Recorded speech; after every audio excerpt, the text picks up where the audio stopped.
So what really went on behind that mistaken Israeli airstrike of those 8 vehicles of the World Central Kitchen, WCK? Well, I've been studying the details. Jerusalem Post, the IDF's analysis. It looks like it was a very clever trap by Hamas. It's like something out of a movie. It was Monday, April 1st, 10 p.m.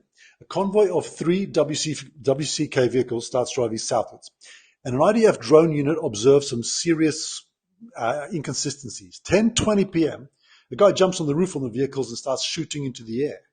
It's a way of sending a signal to other fighters, or maybe to draw the attention of the IDF, maybe causing them to strike. But they held off. But why was this gunman on an aid vehicle? They were then joined by a convoy of other vehicles. They drove for about 20 minutes and then split up. Part of the convoy went into one hangar, and a single vehicle, this is interesting, went in another direction into a different hangar about 20 minutes later. Now, the acts of splitting up the convoy and going into different hangars, well, it made it hard to see who had gone in and who had come out.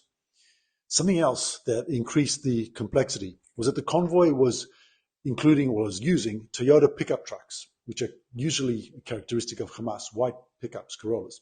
They were not typically used by the aid workers, and the markings on the aid vehicles were not visible at night. The IDF drone unit refrained from attacking the aid trucks, although they had positively identified Hamas terrorists, at least on the first truck. They suspected more in the others. They tried to call the aid workers. They couldn't get through to them. The IDF called the WCK headquarters, and they tried to call the aid workers, but they still didn't answer. Now, when the vehicles left the hangar, the IDF drone unit believed they were not the same vehicles, that they were Hamas vehicles, or that Hamas operatives had taken over the convoy. Anyway, something was clearly going down. First of all, the gunmen who fired into the air, come on. And who was in those other vehicles that joined the convoy? And why did they join the convoy? Why did the convoy split up and go into separate hangars? Why were they using white Corolla pickup trucks, typical of Hamas?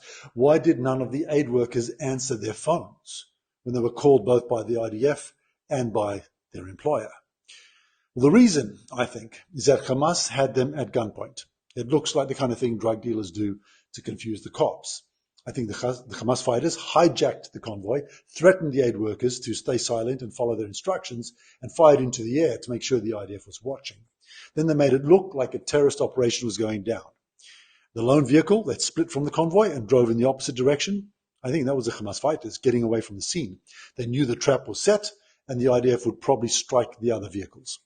This would bring a ton of condemnation down on Israel and maybe even pressure them to stop going after Hamas. 7 aid workers were killed, innocent people from different countries who just wanted to help people in need. I think they didn't understand the reality of Gaza, how cunning and ruthless Hamas can be. Israel took full responsibility, and an investigation was immediately conducted. 2 IDF officers were fired, and both the government and the military made a profuse and heartfelt apology and stated that they value the work of World Central Kitchen.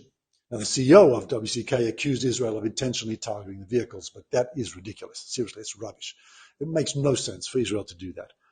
It was probably a trap, and Hamas fooled everybody. The aid workers, the IDF, a lot of people around the world. People are just too naive to understand how devious and ruthless Hamas really is. Remember, 20 years ago, they perfected the suicide bomber. They engineer collateral damage as a propaganda tool. They've got no problem sacrificing their own people. You think they'd hesitate to sacrifice foreigners? And a quick word about the condemnation that's been directed at Israel for this. When the US was at war in Afghanistan, 2008, they accidentally struck a wedding party. 47 civilians were killed, including the bride. 4 months later, believe it or not, another strike at a wedding, 37 civilians killed. 2021, drone strike, Kabul, 10 people killed, an aid worker and some children. I could go on. Look, I can accept criticism, but I don't accept hypocrisy.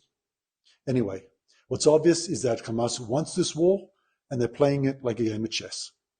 Israel doesn't want it, and it's not good for the country. But Hamas can end it at any time if they release the hostages and surrender.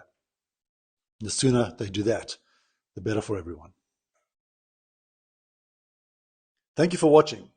I take complex concepts and make them easy to understand and easy to share in short, concise videos. If you value my content, please consider supporting my channel at patreon.com/Eli Ezra Official. Your support helps me continue creating content to counter all the misinformation and make sure that the truth is heard. And that's vital for creating a peaceful and prosperous Middle East for everyone.